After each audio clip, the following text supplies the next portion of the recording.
Hola a todos, sean bienvenidos a este video. En esta oportunidad analizaré dos libros fundamentales de la obra Comentarios Reales de los Incas, escrita por Garcilaso de la Vega y publicada en el año 1609.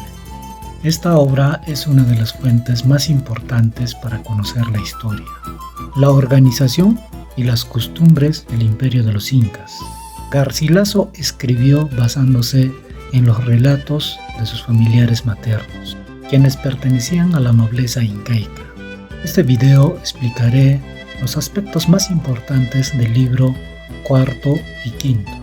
El libro cuarto se centra en la religión, en los templos, en las águilas que eran las vírgenes del sol, mientras que el libro quinto describe la organización económica, distribución de tierras y el sistema de trabajo que permitió el desarrollo del Tahuantinsuyo.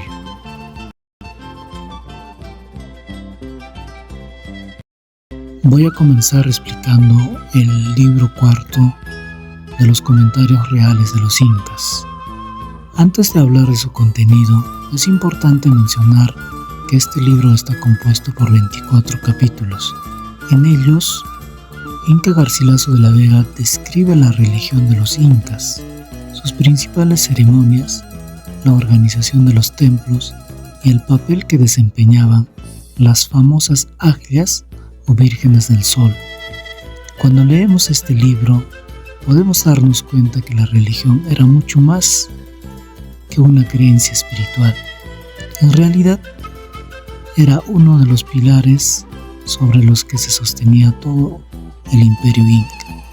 Para los incas, el sol era la máxima divinidad, lo llamaban Inti y lo consideraban el padre de los gobernantes incas.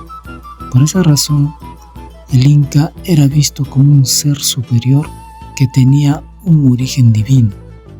Esto era muy importante porque ayudaba a legitimar su autoridad. Los habitantes del imperio obedecían al inca no solamente porque era el gobernante, sino porque creían que era descendiente directo del sol. Algo que me parece interesante es que muchas civilizaciones antiguas relacionaban el poder político con la religión. Por ejemplo, en Egipto los faraones también eran considerados representantes de los dioses. En el caso de los incas, esta relación permitió mantener unido un territorio enorme que se extendía por gran parte de Sudamérica. Garcilaso dedica varios capítulos a describir los templos. El más importante era el Coricancha, ubicado en la ciudad de Cusco. Según el autor, este templo era uno de los edificios más importantes e impresionantes del imperio. Sus muros estaban revestidos de oro y en su interior se encontraban imágenes y objetos dedicados al culto solar. Es importante recordar que para los incas el oro no tenía el mismo significado que para los españoles, mientras que los españoles o conquistadores lo veían principalmente como una riqueza económica. Los incas lo consideraban una representación simbólica del sol. Por eso era utilizado en templos y ceremonias religiosas. Otro aspecto fundamental son los sacerdotes. Los sacerdotes tenían la responsabilidad de dirigir ceremonias, interpretar señales divinas y organizar las festividades religiosas. Además, cumplían un papel educativo porque transmitían conocimientos y tradiciones a nuevas generaciones. La religión ayudaba a mantener el orden social y fortalecía la identidad cultural de los pueblos sometidos al imperio. Ahora llegamos a uno de los temas más conocidos en este libro, las águilas. Eran seleccionadas desde niñas a partir de 8 o 10 años para cumplir funciones especiales dentro del Estado. Garcilaso explica que eran escogidas por sus cualidades físicas, habilidades y buena conducta. Después eran trasladadas al Agliahuasi o Casa de las Escogidas. En este lugar recibían una formación rigurosa, aprendían a tejer, a preparar alimentos ceremoniales y a participar en actividades religiosas. Lo interesante de las aglias representaban los ideales femeninos de la sociedad inca. Debían ser disciplinadas, respetuosas y dedicadas al servicio de la comunidad. Uno de sus trabajos más importantes era la elaboración de la chicha sagrada. Esta bebida se preparaba a base de maíz y se utilizaba en ceremoniales religiosas, fiestas y rituales importantes. La chicha no era simplemente una bebida, tenía un profundo significado espiritual porque representaba la unión entre las personas y los dioses. Las aglias también elaboraban tejidos de extraordinaria calidad. Estos tejidos eran destinados al Inca, a los sacerdotes y a los templos. Los incas consideraban el tejido como una expresión artística y religiosa. De hecho, algunos textiles eran tan valiosos que tenían más importancia que el oro. Además de estas actividades, las aglias participaban en ceremonias religiosas. Su presencia simbolizaba pureza, respeto de devoción, por ello ocupaban un lugar privilegiado dentro de la sociedad. Sin embargo, también cumplían funciones políticas. Garcilaso menciona que algunas aglias eran entregadas a curacas y a nobles importantes. Esta práctica ayudaba a fortalecer alianzas y consolidar el control del Estado sobre distintas regiones. Finalmente, considero que el libro cuarto es importante porque nos ayuda a comprender cómo la religión organizaba gran parte de la vida de los incas. Las creencias religiosas no solamente influían en las ceremonias, sino también en la educación, la política, la economía y las relaciones sociales. Por ello, las aglias se convirtieron en uno de los símbolos más representativos de la cultura incaica. Ahora vamos a analizar el libro quinto de los comentarios reales de los incas. Antes de comenzar, es importante mencionar que este libro está compuesto por 29 capítulos. Mientras que el libro cuarto se concentra principalmente en la religión y las aglias, el libro quinto se enfoca en la organización económica, política y social del Imperio Inca.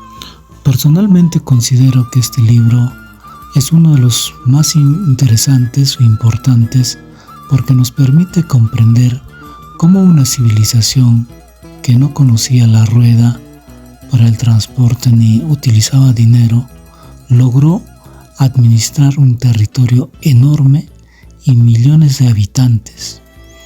Garcilaso explica que uno de los pilares fundamentales del imperio era la correcta distribución de las tierras. Según el autor, las tierras se dividen en 3 partes. La primera parte estaba destinada al sol. Las cosechas obtenidas de estas tierras servían para sostener los templos, financiar las ceremonias religiosas y mantener a los sacerdotes. Esto demuestra la enorme importancia que tenía la religión dentro de la sociedad inca. La segunda parte pertenecía al Inca. Los productos obtenidos eran utilizados para sostener al gobierno, financiar obras públicas, mantener el ejército y cubrir las necesidades del Estado. La tercera parte estaba destinada al pueblo. Cada familia recibía tierras para trabajar y obtener alimentos necesarios para su subsistencia. Estas tierras estaban distribuidas en tupos. Era un tupo para el varón y medio tupo para las mujeres. Lo interesante es que este sistema buscaba un equilibrio entre las necesidades religiosas, estatales y comunitarias. Garcilaso presenta este modelo como una muestra de justicia y organización. Otro aspecto muy importante que desarrolla el libro quinto es el trabajo comunitario. Actualmente vivimos en una sociedad donde predomina el trabajo individual, pero en el mundo inca la cooperación era un valor fundamental. Los incas entendían que el progreso colectivo dependía del esfuerzo conjunto. Por ello, desarrollaron diferentes formas de trabajo comunitario. La primera era el Aini. El Aini consistía en la ayuda mutua entre familias. Por ejemplo, si una familia necesitaba construir una casa o cosechar rápidamente sus cultivos, otras familias acudían a ayudarla. Posteriormente, cuando esas familias necesitaban apoyo, recibían la misma ayuda. Era una especie de intercambio solidario basado en la reciprocidad. Lo interesante es que este principio todavía existe en algunas comunidades andinas de nuestro Perú. Otro sistema era la minca. La minca consistía en un trabajo comunitario realizado en beneficio de toda la población. Gracias a la minca se construían caminos, puentes, canales de riego y otras obras que beneficiaban a toda la población o a todos los habitantes en este caso. Este sistema permitía desarrollar grandes proyectos y sin necesidad de contratar trabajadores salariados. Además también encontramos la mita. La mita era una forma de servicio temporal prestado al Estado. Los ciudadanos trabajaban durante un tiempo determinado en actividades organizadas por el gobierno.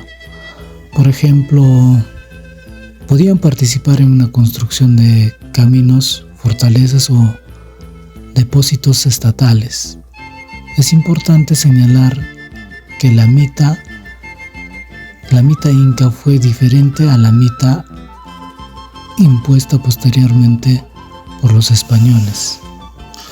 Mientras que la mita inca tenía un carácter comunitario y estaba regulada por el Estado. La mita colonial muchas veces fue utilizada como una forma de explotación. Otro tema relevante del libro quinto es el sistema tributario. A diferencia de las sociedades modernas, los incas no utilizaban dinero. Por ello, los tributos tampoco se pagaban con monedas. La principal forma de contribución era el trabajo. Cada persona colaboraba según sus capacidades físicas y su edad. Los jóvenes podían realizar trabajos más exigentes, mientras que los ancianos contribuían de otras maneras. Esto permitía que todos participaran en el desarrollo del imperio. Garcilaso destaca la organización estatal. Estaba diseñada para evitar el abandono y no la pobreza extrema.